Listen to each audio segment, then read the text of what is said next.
Ce que je vois, que du côté des Européens, certains Européens, il y a une volonté politique de faire la guerre à la Russie. Qui? La France, l'Allemagne et la Grande-Bretagne. Regardez tous ces paroles bellicistes, toutes les réunions qui se tiennent à Paris, à Londres ou en Allemagne pour former cette coalition, etc., etc. Écoutez, il faut penser à la paix. Nous avons proposé de faire la paix. Lors de nos rencontres, il y a eu des délégations russes et ukrainiennes qui se sont rencontrées en Turquie, en Istanbul, 2 fois. On a échangé les propositions.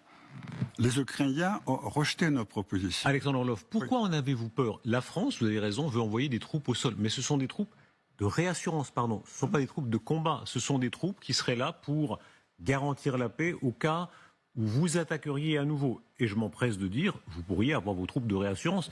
De votre côté, vous avez le droit d'avoir vos Chinois, vos Coréens du Nord. Pourquoi les Ukrainiens n'auraient-ils pas le droit d'avoir en soutien à la paix des Français, des Anglais ou autres? Pourquoi? Non, parce que d'abord, ce sont les troupes des États qui ont déclaré la guerre à la Russie.